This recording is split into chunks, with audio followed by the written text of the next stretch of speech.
नमस्कार।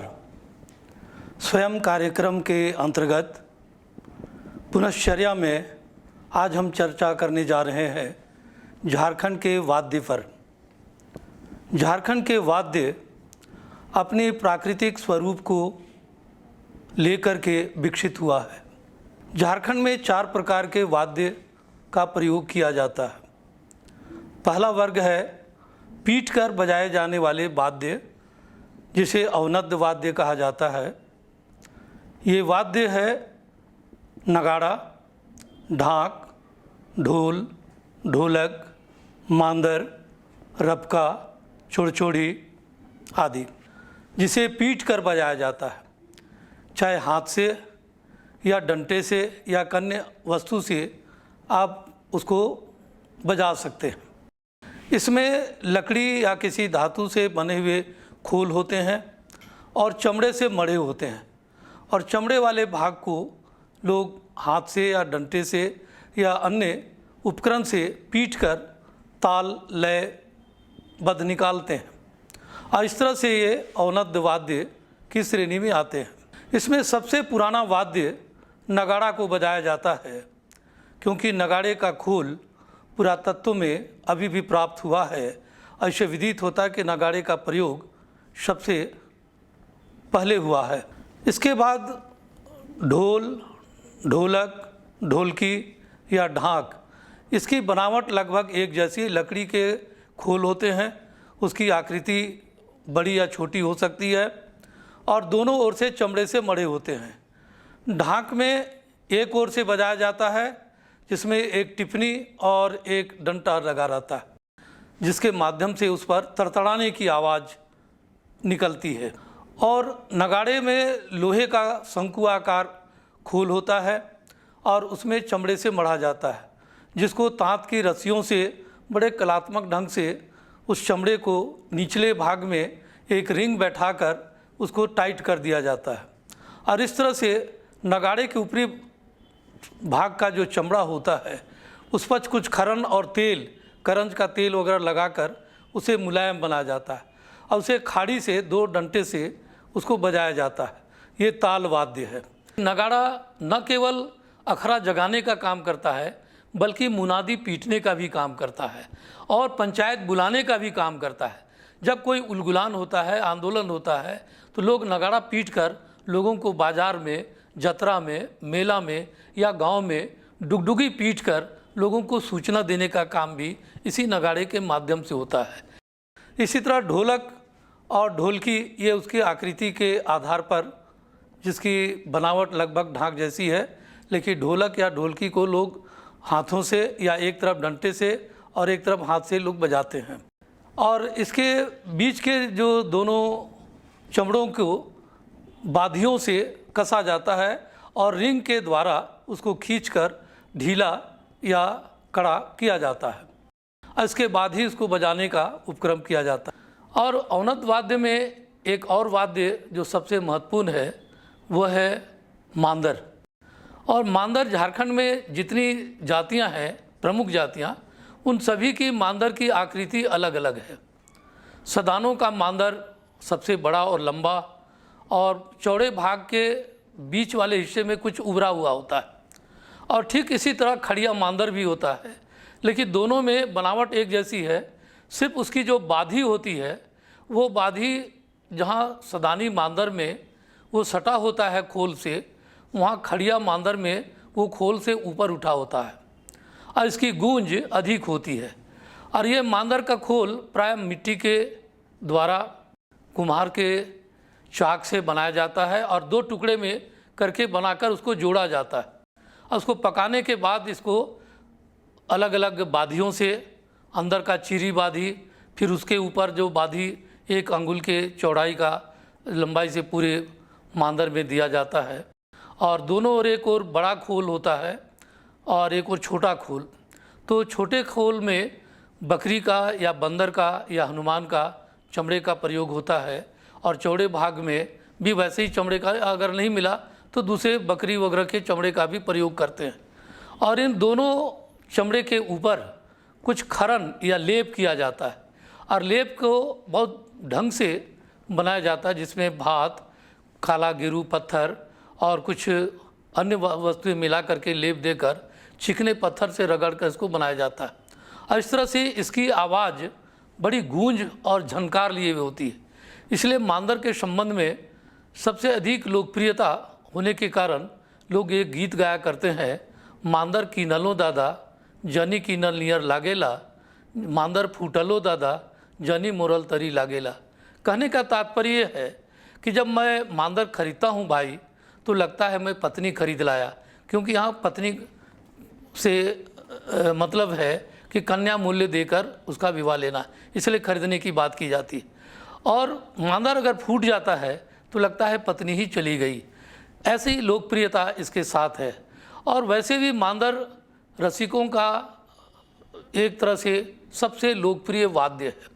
अखरा अगर जगाना होता है तो मांदर से ही जगाया जाता है। और अखरा में जब मांदर बजता है तो जो रसिक होते हैं उनके हृदय में, उनके पाँवों में हलचल होने लगती है। इसलिए गीत कभी कभी लोग गाते हैं, अखरा में जोड़ा मांदर बोला थे चलू नी पिया ले गए राखू, अखरा में जोड़ा मांदर बाजा थे चलू नी पिया ले जाए राखू। फूटी गेलक मांदर आरे टूटी गेलक टांगाना, कैसे की पिया ले गए राखो, अखरा में जोड़ा मांदर बोला थे। किन दे मुँह मांदर आरे जोड़ दे मुँह टांगाना, चलू नी पिया ले गए राखू, अखरा में जोड़ा मांदर बाजत।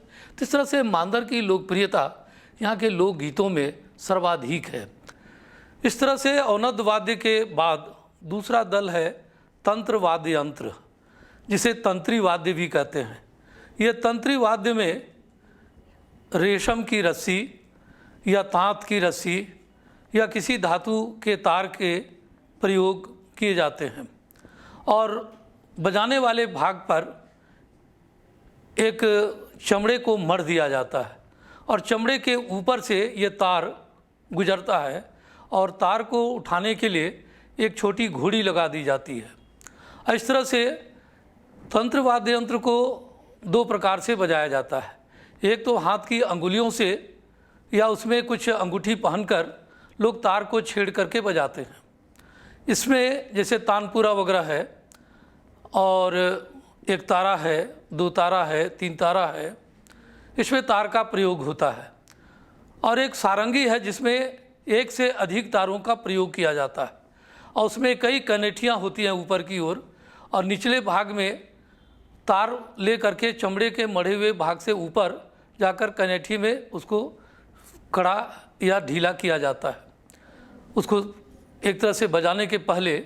और इसको बजाने के साथ एक गज या धनुष का प्रयोग किया जाता है जिसमें घोड़े के बाल का प्रयोग होता है।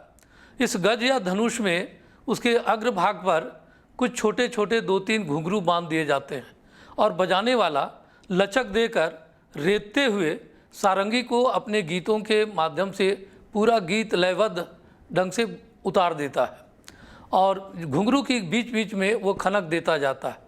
सारंगी के बारे में कहा जाता है ये मानवीय ध्वनि के सबसे निकटतम वाद्य यंत्र है और इसलिए इसको गाने के साथ साथ लोग बजाते हैं और गाने के समरूप उसकी ध्वनि उससे निकलती रहती है। इसलिए यह बड़ा शांत और मधुर वातावरण में इसको बजाया जाता है। इसके साथ मांदर का सहयोग लिया जाता है।